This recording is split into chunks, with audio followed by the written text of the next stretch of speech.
정철진 경제평론가 모셨습니다. 어서 오세요. 네, 안녕하십니까.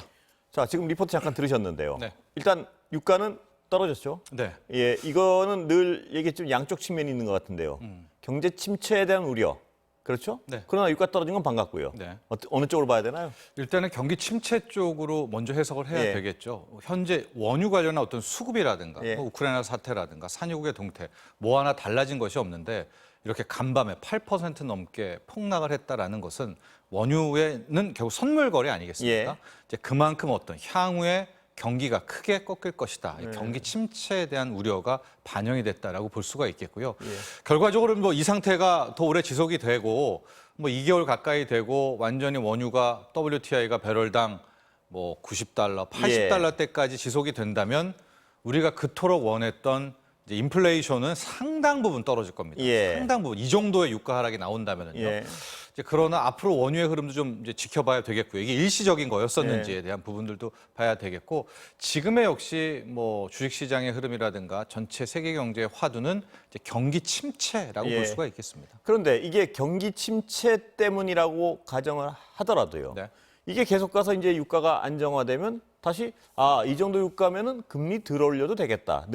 그러면 금리를 좀 주춤하면 다시 경기 침체에 대한 어떤 전망이 그렇게 침체 안 빠질 수도 있겠는데 이래 또 유가 오르고 그러니까 이게 유가의 공급 문제가 해결되지 않는 한 언제든 불안한 장세가 계속될 것이다. 이 얘기밖에 안 되는 거 아닌가요? 네, 그래서 연준 의원 중에서 뭐 요즘에 가장 국내 투자자들도 주목하고 있는 이제 제임스 블라드 세인트루이스 연은 총재는 이제 그런 주장을 하고 있습니다. 예. 일단 7월에도 세게 올리고 뭐 한 번 더 세게 올릴 수는 유가에 있겠지만 상관없이 네, 그렇죠. 인플레 잡기 위해서 예. 그렇게 되면 실질적으로 이제 물가는 잡을 수가 있게 되겠고 예. 그러나 미국의 경제는 상대적으로 고용 등 이 잠재력과 이 견주한 측면이 있기 때문에 그 다음엔 오히려 이 금리를 낮추면서 내년에요. 예. 경기 부양을 하게 되면 이 루트가 괜찮은 루트 아니겠느냐. 예. 이제 이렇게 이야기를 하고 있습니다. 이것도 어떻게 보면 좀 한번 매는 맞지만 그렇죠. 결과적으로 해법이 있다라는 뜻에서 예. 뭐 하여튼 좋아라 할 일은 아니지만은 그래도 지금 이 루트가 현재로서는 지금 가장 많은 사람이 원하는 그런 뭐 모양새가 아닌가 봅니다. 그러니까 인플레이션은 확실히 잡겠다. 네. 유가 뭐 단기적으로 좀 떨어지건 뭐 어쩌건 떨어지면 잡는 거죠. 예. 예. 그리고 그 금리는 계속 일단 확실해질 때까지 그렇죠. 올리겠다. 예. 그게 이제 1994년, 95년 뭐 당시 채권의 대학살이라고 해서 예. 연준이 막 금리 쫙쫙쫙쫙 올려가지고 예. 실은 이제 확실히 잡아놓고 그런 그다음에 다음에 이제 금리 인하에 이제 돌입하게 되는. 그렇게까지 가도 경기 완전히 망가지지 않을 거다 이런 자신감이 있기 때문에 그렇게 가겠다 이 얘기 아닌가요? 그렇습니다. 뭐 예. 지금 다 안 좋아 보이지만 예. 고용은 아직까지 좀 좀 기대를 언덕이거든요. 미국 예. 경제만 놓고 본다면 예. 그렇기 때문에 이제 그런 주장들이 함께 나오고 있는데 예. 뭐 경제라는 것이 항상 움직이는 생물 아니겠습니까? 예. 그렇게 올렸을 때 더 과하게 경기가 무너질 수도 있는 거겠고요.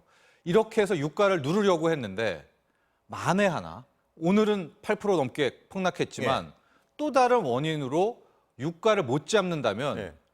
이건 굉장한 딜레마죠. 그러면 생각 이상으로 금리를 더 올려야 되는 거 아니겠습니까? 얘를 죽이려면, 유가를 죽이려면 이제 그런 변수들이 남아 있지만 제가 앞서 말씀드렸듯이 현재 좀 많이 바랄 것들은 예. 일단 금리 세게 올려놓자. 그리고 물가 잡고 기대 인플레 확실히 꺾어놓고 예. 뭐 그다음에 금리 인하를 해서 경기 부양하자. 예. 뭐 이런 시나리오들을 좀 많이 바라고 있는 것 같습니다. 근데 달러는 지금 초초 강세. 이거는 금리 때문인가요? 왜 그런가요? 이거 여러 가지 생각할 예. 대목이 좀 있습니다. 왜냐하면 이제 조금 있다가 국채금리 이야기도 할 텐데 지금 이 와중에 또 기준금리를 올리고 있고 앞으로 더 올린다라는 와중에 지금 10년물 국채금리는 이제 오히려 크게 꺾이고 있거든요. 예. 근데 이런 측면이란 것은 뭐 여러 가지 10년물 국채금리는 거의 종합예술입니다. 예. 뭐 누가 국채를 많이 사줘서 금리가 떨어진다 뭐 이런 걸 떠나서 네. 뭐 경제 성장률도 반영돼 있고요. 뭐 기준금리의 뭐 인상 인하 추세도 반영돼 있고요. 기대 인플레도 들어가 네. 있고요. 뭐 불확실성 다 들어가 있는 건데 그게 꺾였다는 네. 건 10년물 꺾였다는 건 실은 미국의 경기 침체, 경제 침체를 굉장히 높게 보고 있다. 이게 예. 가장 정설로 해석하는 예. 겁니다. 10년물 금리가 꺾였다는 거는. 근데 달러는 네. 어떤 나라가 경제 침체에 빠진다는데 그럼 원화도 그 통화도 약해져야 되죠. 글쎄요. 그러나 이제 네. 달러만큼은 늘 그렇듯이 네. 지금 뭐 안전자산이라는 명목과 핑계로 나홀로 초초초 강세가 되고 있는데요. 예.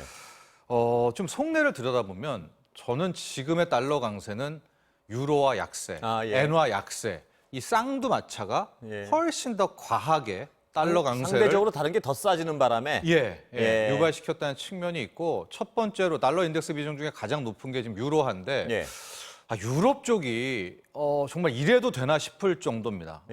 어느 정도냐면 지금 전 세계적으로 끝까지 긴축을 막판까지 늦추는 곳이 이제 유럽 중앙은행 ECB 아니겠습니까? 물론 이번에 이제 다다음 주에 뭐 ECB도 뭐 기준금리 첫 번째 인상을 한다라고는 하는데 지금 유로화가 1대 0.02 거의 지금 패러티 1대1 패러티까지 지금 떨어져 있었습니다. 유로화라는 게 그 정도로 떨어졌었나요? 99년에 출범하고 한 2002년, 3년 그때 잠깐 달러보다 낮았지 늘 달러보다는 유로화가 더 높았었는데 지금 유로화 가치가 대폭락을 했거든요. 그러면서 상대적으로 달러화가 더 강해진 그런 측면이 있기 때문에 결국 이제 ECB랑 유로화를 지키기 위해서 유럽 중앙은행도 긴축을 해야 될 것 같은데요. 문제가 좀 있습니다. 우리가 한 2011년쯤에 유럽 재정 위기라고 해서 그렇습니다. 그때 제가 지금 그 얘기를 여쭤보려고 했는데요. 스페인 국채 막 국채가 막 7% 가고 막 이랬을 때 정말 힘들지 않았습니까? 그렇습니다. 여기서 만약에 긴축을 또 하게 되면 독일 약한 같은 고리들. 맞습니다. 독일, 프랑스 버틴다고 이런 쳐도 데는 버티다도 약한 고리들이 그때도 약한 고리부터 무너져 나가기 시작했거든요. 왜냐하면 이게 똑같이 유로 쓰고 있는 나라 중에 부채는 많은 나라는 이자 빌리는 먹거리 없는 나라들 그런 나라들부터 무너지기 시작하고 그런 나라 그랬을 때 유로 깨진다는 소리도 막 나왔고요. 맞습니다. 그런 불안감을 지금 라가르드 총재로 갖고 있는 거고요. 그런 불안감이 반영된 것이 유로화가 싸진 원인 중에 하나 아니요. 아니겠습니까? 그런 불안감 때문에 긴축을 안 하는 겁니다. 유럽 중앙은행은 유로화식 양적 완화를 계속 하고 있고요. 긴축을 못 하는군요. 그런 불안감 때문에. 거기다 금리도 이제서야 겨우 이제 올리잖아요. 다른 나라들 다 올리는데 이렇게 되니까 실은 진작에 유럽이 좀 긴축에 나섰어야 되는데 긴축하려니까 말씀하신 대로 이제 떨리는 구석들도 있어서 지금 저렇게 버려두니까 유로화는 뭐 훨씬 더 유로화 하락에 베팅한 세력은 물 만난 거죠. 그렇게 되면서 지금 유로화 가치가 폭락을 했고 상대적으로 달러가 강해졌고요. 늘 지금 이 양적 완화를 하고 있고 국채 수익률을 관리하고 있는 뭐 일본도 엔화 약세가 계속됐고 달러가 강해졌고 그래서 달러 인덱스가 지금 106도 또 넘어서는 이제 강세가 나왔는데 초강세군요 정말. 혼자 오르고 있는데 참 뭐 이거를 시장이 판단한 것이기 때문에 과하다 마다 이렇게 판단할 수는 없겠지만은요 그런 좀 내막이 숨겨져 있고 이렇게 되니까 어제 원달러 환율은 뭐 여기에서 1,310원, 뭐 15원 막 이렇게 폭등을 하게 정말 되는 걱정입니다. 그러니까 이게 원화가 약해졌다기보다는 달러가 너무 강하니까 우리도 뭐 속수무책인 거죠. 뭐 유로도 당하니까. 옛날에 우리 경제 문제 있을 때 몇 가지 올라갔었나요? 달러가 지금. IMF 때는 여기에서 2,000원 아마 봤었을 겁니다. 그러다가 이제 바로 그때가 고점이어서 떨어졌었고 글로벌 세계 금융 위기 때가 1,600. 그때도 해서도 다시 내려왔고 그다음에 이제 코로나19 터졌을 때가 여기에서 1,300 가고 이제 그러면은 2,000, 1,600, 1,300 다시는 1,300은 못 갈 거야라는 어떤 그런 추세 생각했는데 이번에 그냥 깨버렸거든요. 그래서 지금 핵심은 달러가 약해져야 됩니다. 이게 지금 이 수밖에는 없죠. 근데 수입 원자재가 많이 비싸지고 하는 바람에 지금 이 달러 초초 강세도 수출에는 크게 도움이 안 되는 상황. 뭐 이렇게 돼 있는 건가요? 지금? 맞습니다. 우리 이번에 무역 적자 상반기 봤지만 또 최근 3개월 수출 수입 봤지만 수출이 옛날만큼 잘하지는 못합니다. 뭐 두 자릿수 증가율은 아니지만은 그래도 5%대 증가율 나왔거든요. 근데 그에 비해서 이 수입의 액이 이 소위 말하는 이제 원자재 비용이 커졌기 때문에 훨씬 더 수입액이 늘어났기 때문에 이제 무역 적자를 피할 수 없는 그런 상황이 되고 있습니다. 그러니까 근데 여기에다 원화까지 약하다? 그럼 수입해 오려는 수입 물가는 더 비싸지는 건 아니겠습니까? 비싸지기 때문에. 그래서 결과적으로 이 달러 강세가 언제 멈추느냐인데요. 원달러 환율을 놓고 보면 다음 주 수요일 날 우리 한국은행의 금리 결정이 있죠. 하고 그 다음 주 목요일 날은 유럽 중앙은행의 금리 결정이 있습니다. 우리는 아마 뭐 물가, 환율 다 본다면 또 오늘 이제 당정 모여서 뭐 윤석열 대통령과 이렇게 협의하는 내용을 좀 보니까 통화 정책도 역시 뭐 경기를 보는 쪽은 아닌 것 같더라고요. 정상화하는 쪽이기 때문에 그럴 수밖에 없는 거 아닌가요? 이 정도 환율이 높은 상황이면. 맞습니다. 그렇다면 0.5%포인트 빅스텝을 밟고 그건 기정사실이고 거의. 그러고 나서 코멘트를 보고 외환 시장이 어떻게 보느냐. 그러니까 다음 주 수요일이 우리는 원달러 환율의 뭐 어떤 변곡 같은 거겠고요. 예. 유로와 달러는 이제 그 다음 주 목요일 날 이제 유럽 중앙은행이 금리를 올리면서 예. 베이비 스텝이죠. 0.25 올리면서 과연 라가르드 총재가 어떻게 할 건가? 왜냐면 유럽도 지난번에도 말씀드렸지만은 물가가 진짜 살인적이거든요. 예. 8%대입니다. 8% 9%대인데 유로화가 이렇게 약하면 그쪽도 수입 물가에 대한 부분이 엄청나게 크거든요. 예. 그런 대목. 그러니까 이 와중에 그나마 미국은 달러 강세 때문에 버티고 있는 거죠. 뭐 예. 이렇게 해석을 할 수 있겠습니다. 그나마 제일 살만한 데가 미국 같습니다. 지금 아직도. 그렇네요. 이제 고용도 그렇고 예. 현재로서는 그런 것 같습니다. 네. 예. 근데 미국이 자이언트 스텝을 밟고요. 네. 그럼 우리가 지금 우리가 먼저 아닙니까 지금 요번에? 네, 예. 그럼 우리가 빅 스텝을 밟고 네. 그럼 2.25가 되죠. 그럼 또 올려야 되는 거 아닌가요? 지금 다음 달에. 그렇죠. 하고 다음 달 8월에는 미국은 없습니다. 그 대신 그러니까 8월에는 우리가 따라가려면 우리는 또 있고요. 올려야 되는 거 아닌가요? 맞습니다. 예. 아, 가계부채 큰일입니다. 예. 근데 한 번 더 올리고 예. 8월 잭슨홀 미팅에서 좀 유의미한 예. 어떤 이 금융 수장들의 메시지가 나오기를 그런데 그러면서 그때 이제 달러 강세가 잠재해 오기를 이제 바라는 인플레이션이 거죠. 어떻게 되느냐에 따라서 인플레이션이 예를 들어서 계속 이렇다면 네. 뭐 어떻게 방법이 없는 거 아닙니까? 또 올리는 수밖에 미국도 지금.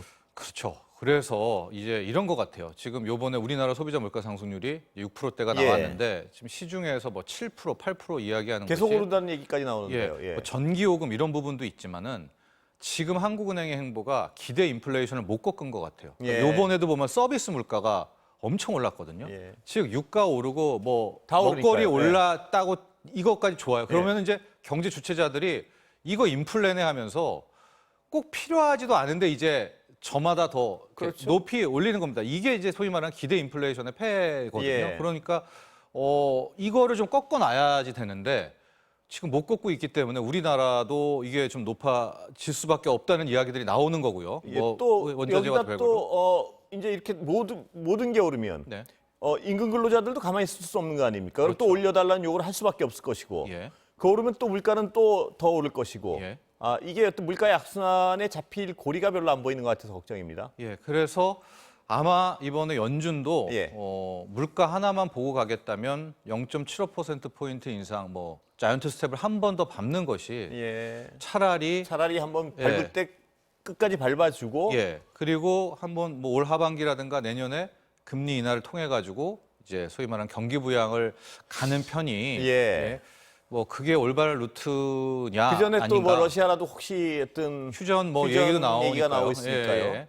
예. 그건 이제 낙관이고요. 예. 그러나 당장 오늘 주식시장도 그렇고 원달러 환율이 이렇게 올라버리니까 외국인 투자자들은 또 어제 하루 잠깐 샀다가 또 팔아버리거든요. 개인도 순매도 하기 시작했다. 아닙니다. 개인은 어제 아니에요? 팔았다가 예. 오늘 또 이 모든 외국인과 기관 물량을 홀로 지금 개인이 받아내고 있습니다. 예. 그렇기 때문에 첫 번째는 달러 강세 멈추는 거. 그러니까 예. 원달러 환율이 떨어지게 만드는 것이고요. 예. 거기에는 우리의 역할도 있지만 실은 유럽과 일본이 좀 뭔가를 해줘야 일본도 됩니다. 지금 일본은 올릴 생각이 전혀 없는 것 같은 행보를 보이는 거 아닌가요? 그런데 예. 저는 일본도 예. 이 거의 막다른 골목에 오지 않았는가. 이제 일본이란 나라는 이제 국채 수익률 중앙은행이 컨트롤을 예. 하고 있는데 일본도 인플레이션이 결국 오지 않을까. 그럼 예. 언제까지 저런 엔화 약세 정책을 펼칠 수 있을까라고 해서 지금요, 여러분 달러 인덱스 차트를 보면은 예. 이렇게 서 있거든요. 그냥 예. 지금 90도입니다. 그러니까 예. 이거를 보면 끝날 거야라고는 생각하겠지만 예. 또 항상 거기서 더 가더라고요. 역대 흐름을 보면 뭐 예. 예단을 할 수는 없겠지만은요. 어쨌거나 달러가 꺾일 때, 그때가 큰 변곡점이다. 이제 이런 개념을 잡아두시면 좋을 것 같습니다. 시간은 다 됐는데요. 네. 이걸 짚지 않고 넘어갈 수가 없을 것 같아요. 네. 똘똘한 한 채도 흔들린다. 이런 얘기했는데 맞습니까? 이게 그거죠. 예. 똘똘하다는 것도 예.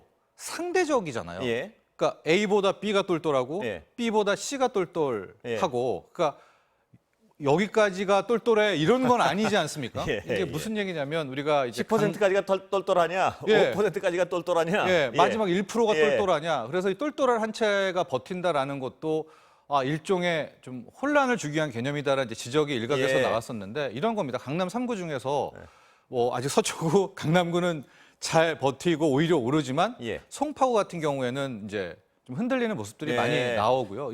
거기서도 어떤 핵심만 살아남고 점점 그 외곽은 빠져나가는 추세군요. 예, 그렇다면 그 똘똘한 한 채라는 게 예. 그럼 강남구 서초구에서도 더 똘똘이 나오겠죠. 예. 또 거기서도 덜 똘똘이 나오겠죠. 예. 그렇기 때문에 굉장히 좀 애매한 그러니까 그 개념입니다. 똘똘의 범위가 점점 줄어든다. 맞습니다. 근데 예. 그게 소위 말하는 부동산 시장의 약세의 하나의 또 예, 흐름에 그 똘똘의 원 지름이 점점 줄어든다. 예, 이런 그런 상황이군요. 상황이 현재 나오고 있다. 이렇게 예. 보시면 되겠습니다. 예, 오늘 말씀 네. 여기까지 듣겠습니다. 감사합니다.